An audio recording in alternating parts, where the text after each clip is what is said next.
We're going to be discussing transient effects in FIR filtering. It's a topic not described in much detail in the DSP literature, and yet every time you find yourself actually doing filtering on on-off signaling situations, you'll see these transients. The particular type of waveforms we'll put in is tonebursts, because these are highly relevant, important waveforms for modern communication such as OFDM. Here's our model running along in the background. Bring my scope up. In the upper left corner, I see some noise being generated to come down and meet my flow of tone bursts. Each tone burst, which is being generated here by these impulses every 300 samples, so it will sweep out one scope trace each time. Each one of these tone bursts is only 101 samples long, leaving room for the filter to be cleared before the next tone burst arrives.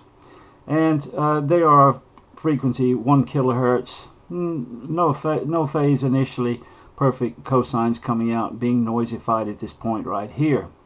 Well, this is where we find our motivation then to use filtering. One of the reasons can be to combat background noise, and that's exactly what we've got here.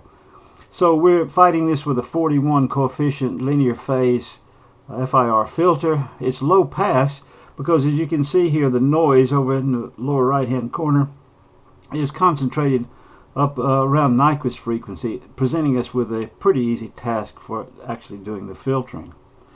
Well, what's happening now is in the scope trace above, I see tone bursts. Well, I can just about imagine there are tone bursts inside there, but there's quite a flow of noise. This is the input line coming into the filter. I want to see what comes on the output line, so I'll restore this and see that underneath there's a white trace. Let me get rid of the yellow one altogether, and I can see that this is what emerges after the filtering. And you can see that we've done a reasonably good job, at least, of being able to recognize the presence of a tone burst, although noise is still breaking through throughout, and that could easily be rectified by going back and cranking this filter on down to where it had, say, maybe minus 50, 60 dB stop band gain, and that's very easy to do here. That's not really, aside from the providing some motivation for doing the filtering, it's not really what I want to concentrate on. I want to switch this noise off and look at the noise-free case in quite some detail. This then is what flows out. You notice it's not 101 samples. In fact, it's 141 samples long modified tone burst. Well, it's 141 because we've got a convolution with 101 plus 41 minus 1. It's 101 samples long here where all this is happening, and then blankness thereafter. Well, there's some rubbish here on the ends, and there's some quite good looking sinusoidal type stuff in the middle. It'd be nice to compare them by overlaying them. So if I go and look at what's going on here, if I activate my yellow one now, I'll be looking at the input and the output, and I won't be too happy with it because they're not fully aligned and I can't see exactly where the arrows are. Well, the reason for that is that this FIR filter has a group delay of 20 samples, because alpha, which is n minus 1 over 2, is going to be 41 minus 1 over 2. It's going to be 20 samples coming out, and so the yellow one is not properly delayed because that's the original input situation. So down in this area, I can provide that delay in this cyan area, but I also need to take care of the amplitude because I can see that that's been reduced. Since this central area right here is when the data is fully inside the filter, it views this as if it's a complete steady state situation in this region. So I should be able to go down and look at my gain on this analyzer right here at 1 kilohertz, which says it's 0.92-ish, and we're down in this well right here of this ripple right here. That's where we are with this filter. And I should need to create a scaled down version in my cyan area. Well, I've got a way to do this without just visually looking at it, and that's what's happening here. Sure enough, there's the 0.92. which is going to scale my input, furthermore delay it, so that right here out on this new trace on D2 I should be able to see a nice reference situation. And there it is. In the middle it looks perfect. I've got white stuff overlaying on yellow stuff, and I've got big problems for the first 20 samples, and then 20 more out here to 40. I've only got actually 61 good samples here. How do I know they're good? Well, I can form the error by taking my reference minus what actually is provided here, and click this switch, and now go back and look at that, and I see that the white is now showing no error whatsoever between 40 and 60. So I've got and 100. So I've got 61 completely perfect samples right in the middle, indicating that I've got, sure enough, steady state behavior in which I can go and use my textbook equations for spot gain and group delay effect.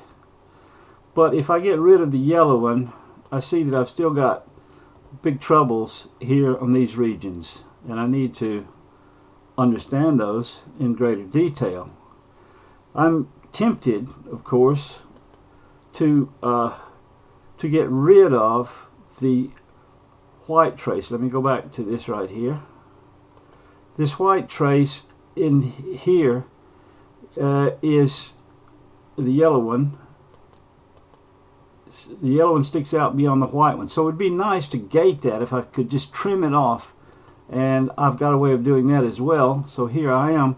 Now I've trimmed off 20 samples there and 20 samples there where my worst offenders were, and I've now got original 101 samples. But is it original tone burst? The answer is no, because I can still see that the white is not overlapping perfectly the yellow, and there is some error there.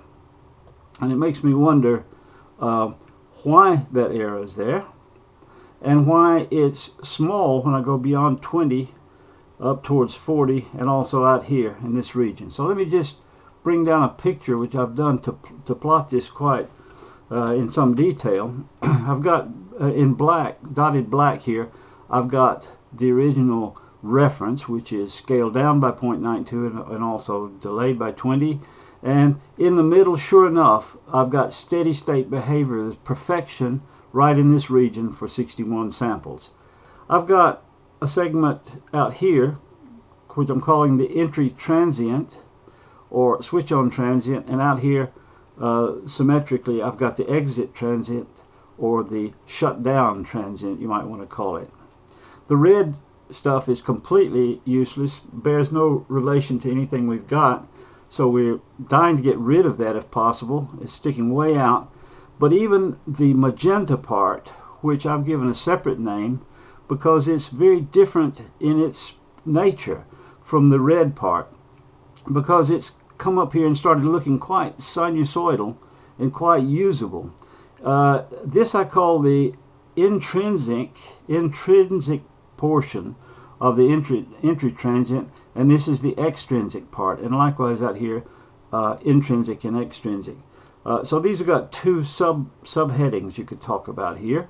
But even in the magenta, where it looks almost like a respectable sine wave, I've drawn the markers on here, and you can see there actually are quite substantial errors. So perfection here surrounded by dubious lead in and lead out, even if we got rid of the red curve. So why is this happening? Well, when you think about it, all of this transient is happening because the data is moving into the empty filter, and it requires 40 samples to get in there fully. But something happens midway through this, and you often see this in all kinds of experiments. When you get about into alpha here, which is 20 samples, all of a sudden the rubbish starts hardening up and looking more and more usable, and something you could almost live with as an approximation to the perfection which you're getting at the output.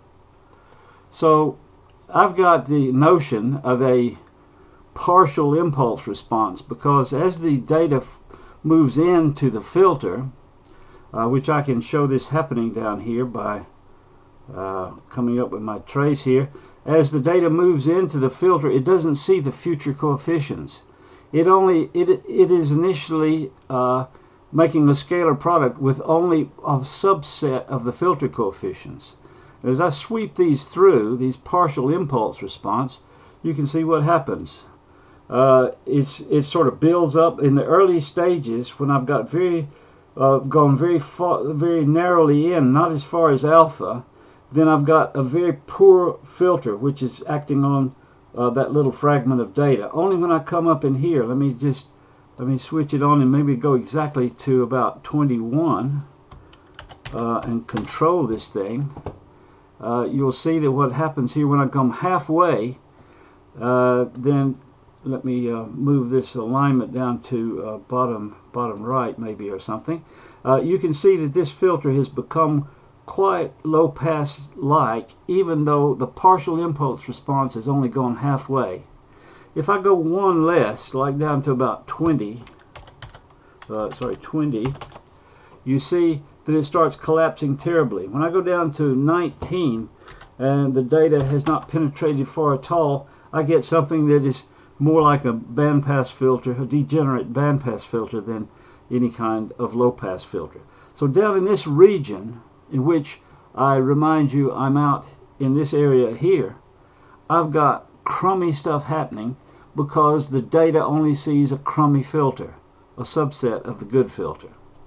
So as we sweep deeper in it, then I get something which is more and more like the full filter, and therefore I get more and more approximation to the full filter, and I get then response in this region right here, which is more and more respectable.